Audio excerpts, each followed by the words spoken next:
On tonight's No Things Considered, Miller versus Acosta, pets are killing the world, and it's Tim's birthday. Here's your host, Tim Young. Ladies and gentlemen, welcome to No Things Considered. My name is Tim Young. We've got a lot to get to today. In particular, it's my birthday. So, hit the like button for once for my birthday as a gift. No, that got sad. All right, anyway, our first story tonight. Huma Abedin's emails coming under investigation because it appears as if, well, get this, the Clinton Foundation had a pay-to-play scam. Seems like something that was going on for a while and everybody kind of knew about it. Here to talk about it, the Daily Caller News Foundation's resident pirate, Jack Crow. This isn't awkward at all, Jack. Did they collude with Russia? No. Who did the Clinton Foundation collude with? Everyone else. That's fantastic. Hit the music. Get him out of here. Thank you so much, Jack. That's Jack Crow, Daily Caller News Foundation's resident pirate. Yesterday, at the White House news briefing, it was a battle of two guys, Jim Acosta and Stephen Miller. Let's not waste anyone's time. Get right into it. I will give, yes. What you're proposing, or what the president is proposing here, does not sound like it's in keeping with American tradition when it comes to immigration. The Statue of Liberty says, "Give me your tired, your poor, your huddled masses, yearning to breathe free." You know what's amazing about that is that everyone's favorite Instagram teenage girl, Jim Acosta, had to read that off of his cell phone because he couldn't remember the little poem from the Statue of Liberty. And boy, you know, we set all of our policy based off of poems that are on statues around the country, right? Oh, man. By the way, if you ever wondered, I thought the journalists that went to the White House press briefings were supposed to be non-biased. He's not even pretending anymore. Let's follow the drama. It's actually about a sweeping change to surely, the Jim, you don't actually think that a wall affects green card policy. You couldn't possibly believe that, do you? Actually, the notion that you actually think immigration is a historic law, the foreign-born population in the United States today, with the Jim, new chief of staff on Monday talking about how border crossings. Do you really? I want to be serious, Jim. Do you really at CNN not know the difference between green card policy and illegal immigration? Why are you here? Do you want your wallet back? Yeah. Well, yeah. Take these batteries, too. How did you get the batteries out of the... You are a pirate. Next clip. You really don't know that? Cuban immigrant. He came to this country in 1962, right before the Cuban Missile Crisis, and obtained a green card. Yes, people who immigrate to this country can eventually... People who Jim, immigrate it's to a this factual country question, through, Jim. not through Ellis Jim, Island, as a factual question. Oh, it's family sharing time with Jim Acosta. And apparently he's running for office because he's sharing that touching story about his dad. Now listen, great. His dad came to America, he got his green card from Cuba. Fantastic. That has nothing to do with Donald Trump's immigration policy or what's going on in the White House press briefing. Stephen Miller handles it, though. He handles it like a champ. The people who've been hurt the most by the policy you're advocating are What policy am I advocating? apparently just unfettered, uncontrolled migration. The people who've been hurt the most by the policy. What you're doing is for the people who've been hurt the most by the policy that you're. The people who've been hurt the most by the policy you're advocating are immigrant workers and minority workers and African American workers and Hispanic workers. Targeting And it the has African American community. Now you brought it up again. You said you wanted to have a conversation and not target. Is it going to be a target? This is what we want to do. Using the African American community, are you going to target? I'm not trying to be funny. Right. Oh, she's not trying to be funny, but she is trying to steal that limelight back because Jim Acosta, he's not the only star there. April Ryan's got to jump in all the time. April has got to get that limelight on her. If somebody's going to attack the White House, it's got to be her, not Jim. Maybe they should fight it out first. In the prelims, they should arm wrestle and figure out who gets to go after the White House that day so that they both can share the spotlight and get talked about by The View the next day. Or Morning Joe, depends on which one. Anyway, Stephen Miller handles her too. I know what you're saying. What you're saying is 100% correct. We want to help unemployed African Americans in this country and unemployed workers of all backgrounds get jobs. And insinuations like Jim made, trying to ascribe nefarious motives to a compassionate immigration measure designed to help newcomers and current arrivals alike, is wrong. And this is a positive, optimistic proposal that says 10 years, 20 years, 30 years from now, 10 years, 20 years. Hey, listen, you weren't paying enough attention to Jim. Like, even though you were answering the questions that they were asking, he started whining that, you called me ignorant, you called me ignorant on TV. Well, don't be ignorant on TV then, man. That's how it goes. Like, you called the White House lots of things. You called them awful things, in fact, over the past couple of months. But I guess you whine when you get... It's a double standard. There's a lot going on. feel like you need to just drink to watch these White House press briefings nowadays. Or you know what else they could do? Just turn the cameras off. Because obviously they're just clamoring for camera time to get on TV. That's what happened. You turn them back on, and the biggest whiner about the cameras being turned off is the biggest showboat when they go back on. Ah, Jim. I think that went exactly as planned.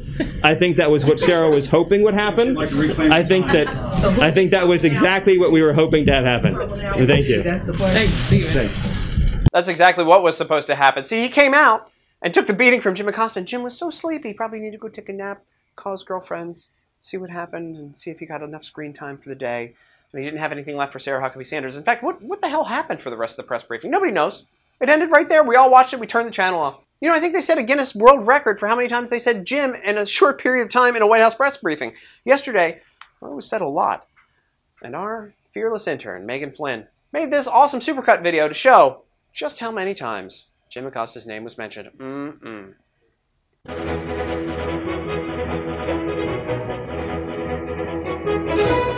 Jim Acosta's Jim. Let's Jim.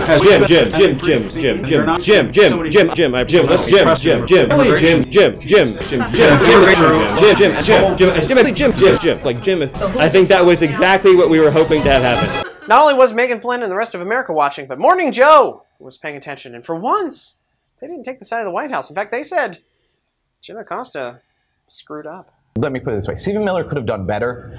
Acosta could not have done worse. Holy crap. Yesterday it seemed like Joe and Mika were a little off. Today it just seems like they're, well, oh, that's right. They're going after competitors, MSNBC, CNN, so they aren't friendly.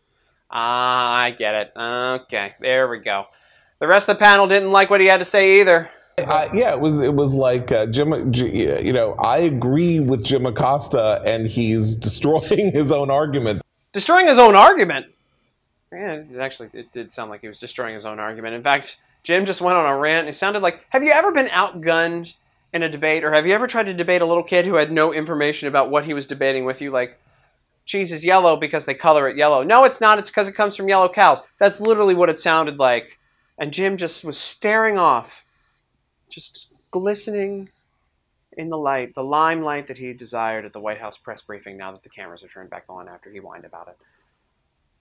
MSNBC knows. Streets are watching.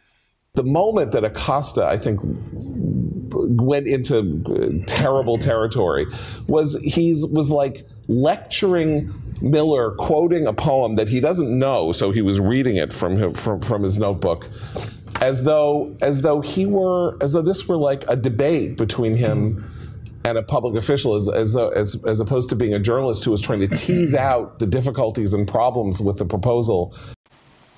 See, Morning Joe's analyst saw exactly what we saw there. He was literally trying to debate Stephen Miller as if it was a political debate. He brought up his dad in a dramatic story. He brought up a poem. He was talking about like kind of facts that didn't really make sense.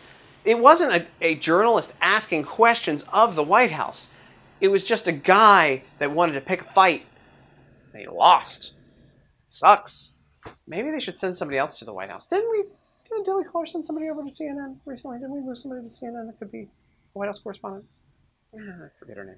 I mean, Jim Acosta did them a huge favor for the base, because that's not only feeding into the narrative about the policy, feeds into the narrative about the press. Right. And at the same time, I'm going to speak in defense of Jim Acosta this morning, because I don't think there's anybody on this set who hasn't gotten too personal during this presidency. And I don't think that's just our fault. It's fun to play pretend, Mika. It's fun to play pretend that the rhetoric and everything negative that's coming out of this presidency came from them. Because you guys have hated Donald Trump for like at least a year.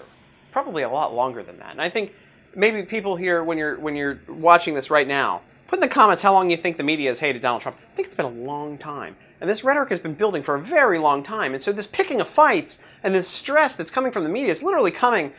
Well, you could see it when they were too bad, so sad on election night, and they were crying on air about Hillary Clinton not winning.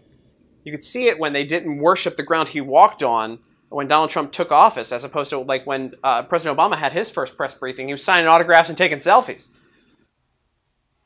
Where is this rhetoric and where is this fighting coming from? Not just your fault? I think it's pretty much all your fault. Now, granted, they'll fan the flames and they'll troll you back. But at the White House, they will. Donald Trump, he loves that stuff. But you guys you're kind of the cause of the problem. Next. I think this has been one of the most disturbing moments in history. Right. To watch this presidency and the cacophony of lies just spilling out every day. And that's on the record. Everyone can corroborate that for themselves. But lost in the conversation yesterday was the policy, because it got so personal and so emotional on both sides. Who learned anything about the policy? You know, every White House press briefing isn't about just policy and talking hard facts and being a professor. And then the cacophony of noise and lies coming from places. I mean, how many wrong stories have come out of the mainstream media over the past year? It's not just the White House's fault. Now, granted, they've done some stuff. For most of it, I mean, come on, Morning Joe. You guys jumped on everything. And remember that Russian collusion story that we still haven't proven yet and there's no evidence of, and Donald Trump sanctioned Russia yesterday? Come on. You guys. Let's quit playing pretend. Inside that press room, being berated, lied to, attacked every day. You've heard around this set people talking about how he may have been delivering a speech instead of asking a question. We've talked about the negative side of it all. Inside that press room, being berated, lied to, attacked every day. What it's like in the press room, it's going to be the hottest ticket in town. We should be on like August recess right now. It's super boring in town. There's no any stories going on in politics right now. It is so much fun to watch these reporters flail around in front of the White House. I'd love to go. I want to go down there. How do I get into this? They let those crazy alt-right guys, same thing. Alt-right guys get in there. I should be able to get in there. I won't be throwing up this. See, we're good. It's fine. Get me a ticket. How do you get it? Do you get tickets? I don't know how politics or journalism works. Come on, I'm just a comic. Next clip.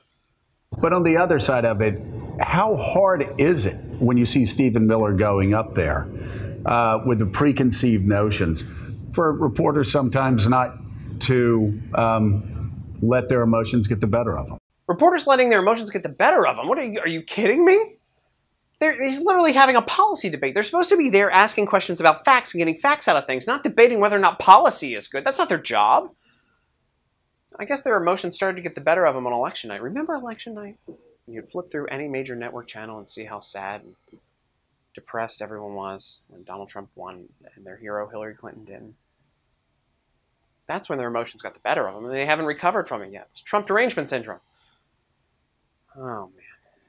Let's calm down a little bit. Let's change topics for a second, because something important is going on in the world. NASA is hiring a planetary protections officer. Just one guy. Just one. In case aliens come down, we're going to have one guy. Maybe we'll give him a handgun. He'll stop them. Anyway, this is pretty much what the interview process is going to look like. You need a partner. I'm cool. I'll be his partner. Jay, wait up! Oh, appreciate the shot, man. Thought I'd never get out of that mailroom. Lose the suit. Sure thing, partner.